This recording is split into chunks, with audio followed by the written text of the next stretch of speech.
It's your boy JP here, back with another video. So as always, I'm gonna flip the camera here in a second, do a little POV action. Currently doing a little driveway cleaning, but I did want to make a video here talking about 4 or 5 things that you can expect to maybe go wrong whenever you start a pressure washing company. So I'm just thinking of video ideas, and this is stuff that I wish somebody would have told me before I started my company, because let me tell you guys, actually a couple of things I have in mind, people did tell me, I just didn't believe them, man, until it happened. So, and funny thing is, I'm at a house right now. I just did the neighbor's house, just did that side yesterday. So we're rocking and rolling. We're staying busy during the winter season. God bless. And so I'm gonna go ahead and flip the camera, and we'll go ahead and get to the video.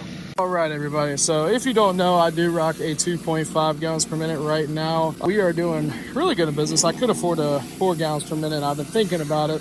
That is, I don't know if it's in the cards just with the season, and we don't know when work is going to slow down. The weather has been amazing. God bless again. So that is why we have been able to stay busy, is because the weather is not letting up. It's not getting too cold. It's had its cold days, but it's not getting too cold. But yeah, so first thing you should expect whenever you're starting a business, really any business, this one right here, and cancellations, guys, cancellations.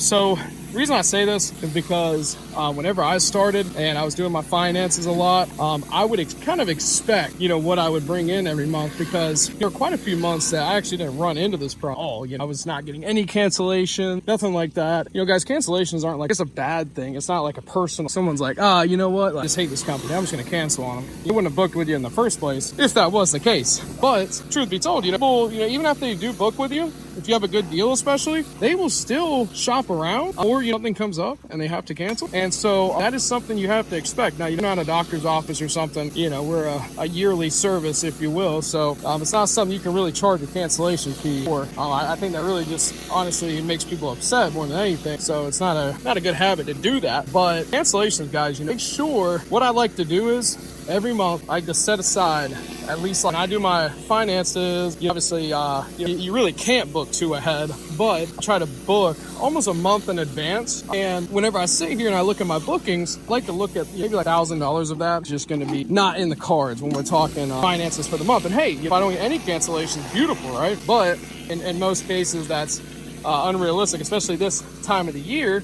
And in the months that I didn't see cancellation, I was just hitting my goal, right? Not shooting for the stars. But now, since we're really booking and getting really busy, heck, it's Saturday right now, just to tell you. Since we're really getting busy and pushing our marketing a little bit heavier and staying booked as possible, it's one of those things that you should kind of expect. Maybe like one out of I'd say like maybe 10 customers are always going to cancel. Something comes up, especially if you haven't booked out really far, and you just want to make sure that you are not really, 100% reliant on that money to come in until it does, right? Because it's just financially irresponsible. They have the right to cancel. People's schedules get wishy-washy, and it's just that. You can't really do anything about it. Second thing, guys, is really just having a backup. Holy moly, guys. Let me tell you, I used to hear people talk about backup surface cleaners, backup this, backup that. Now, when we do move to a 4 gallons per minute, I am going to have a lot more backups, backup big surface cleaner and stuff, just because those things are kind of harder to buy on a fly.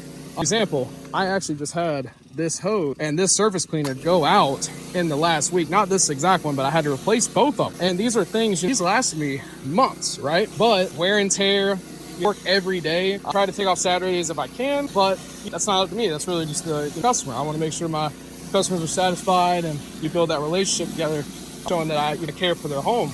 And you care for my free time. Now, if I can't do it, right? But your business is the most important thing to me right now, and so that comes first. But regardless, I know I'm going on a tangent there, but guys, you have backups, man, because just to tell you what happened whenever this hose went out, I was actually on the last section of a home, and what had happened, actually I can show you an example. So I guess, like, take this for example. So I was on the side of the house, and I was almost wrapped around to the point where I could hit that side, right? Not on this house, but the other house I was stuck on. And I had to pull the hose, and I was right at that 100-foot mark, man, right at that 100-foot mark. And I pulled it, I yanked it, and man, I'll be danged if I didn't almost fly back and fall on my butt.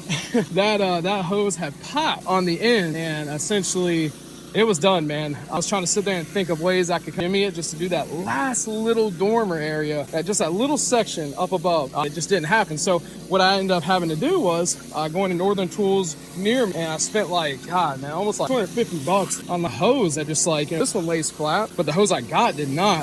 And so I really hated it, but I had to go and spend that money. Luckily, they said I could return it if it just didn't work out correctly.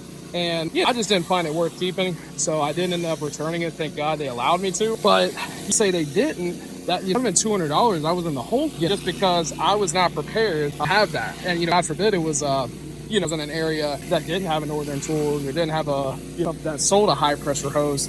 Then I really would have been messed up, because you're telling a customer you have like 2 inches of the house left to do, 2 feet of the house left to do, but you can't do it because you weren't prepared. So having a backup, super important. Spend the extra money. If you really care about it, you don't bring it out of the box or anything. If it comes down to it, you can start getting business or something, buy it on Amazon or something. You can turn it in 30 days and whatnot. Just keep it in the box. But have your backups, man, because they will come in handy when you least expect it. I guess that's my number 3rd thing. Expect the unexpected. Guys, see that machine over there? Man, that sucker could really, if it wanted to, turn off on me at any time. And knock on wood, it doesn't. But it could turn off on me at any point. Now I'm over here looking at it hard now that I said that. So that thing can turn off on me at any point. That's a 2.5 too, so it ain't the most expensive equipment built with the most expensive parts, but even a 6 gallons per minute, 4 gallons per minute, you name it, that sucker can turn off on you and leave you hanging. And so what do you do then? Yeah, and I guess like a point with a lot of these is just making sure that you're being as professional as possible, and you're making sure that something does go wrong, you're not at a inconvenience to the customer, right? And because they're the most important. So having a backup and expecting the unexpected, being prepared for that in case it does. As soon as you pull up to the job, I'm not saying have a backup pressure washer, because that can get expensive, right? But I have a backup pressure washer, but not everyone can afford that. And so it's like, so if you're starting out, just expect the unexpected, and you make sure that if something does go wrong, you have in your head exactly what you can, area, your resources, and you are ready to rock and roll. I guess that cycles into my 4th point. Man, know exactly what you're looking at. Guys, I tell you what, if you look on my business, I only have 2 1-star reviews. One of them is actually from somebody that it's actually like almost like a customer at one point, but it became a personal friend almost. And she kind of traded me, but anyways, like just got to trade me. But just like basically scammed me out of like a free stain job or something, man. She was just like, anyways, I'm not going to even talk about it. But one review actually is from a customer that did oxidation started showing on the house. And at the time, I didn't tell him that oxidation was showing on the house. I just didn't even think about it at the time, because this was a point that oxidation really wasn't a problem to me. And so it's not really something that customers ever pointed out, right? If you don't know anything about oxidation, it's not caused because of pressure washing, it's brought out because of pressure washing, meaning that chalkiness and the oxidizing vinyl, hardy wood, and so on and so forth from sun damage and whatnot is exposed because your bleach and your surfactant and whatnot brought it out. And so he was not happy because I didn't tell him on the spot that the oxidation was there.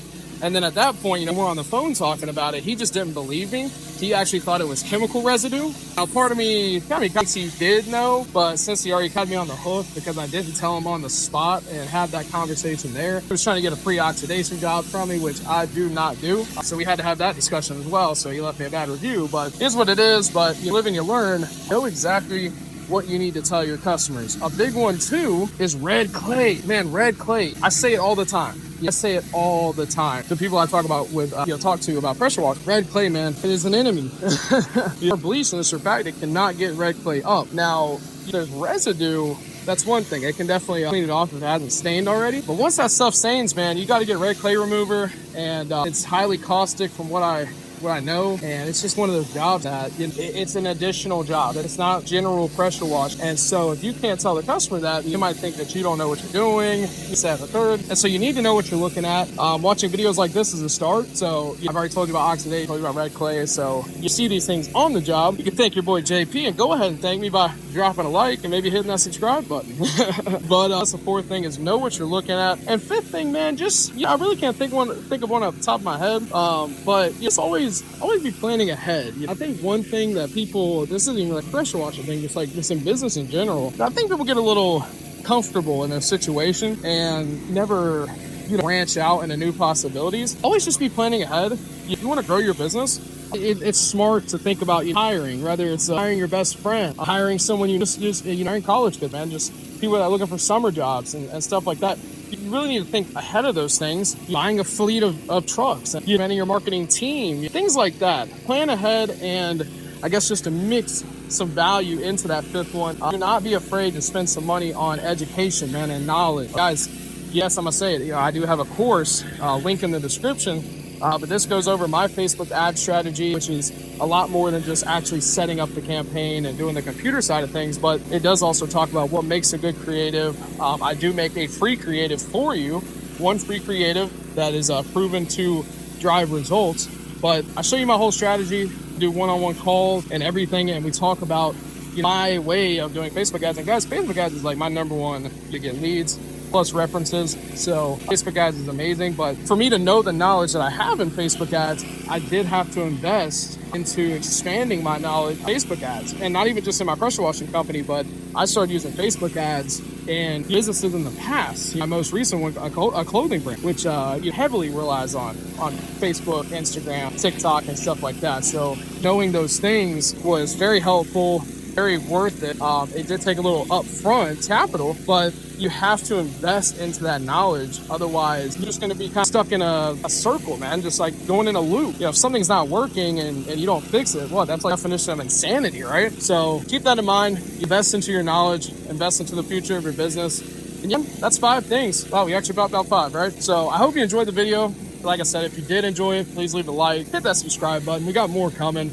I want to go ahead and post every day if I can, if I don't get too crazy busy. I know I've been slacking here recently, a couple days, but if you like these videos, if you're into pressure washing, go ahead and hit that subscribe button, and see you in the next one.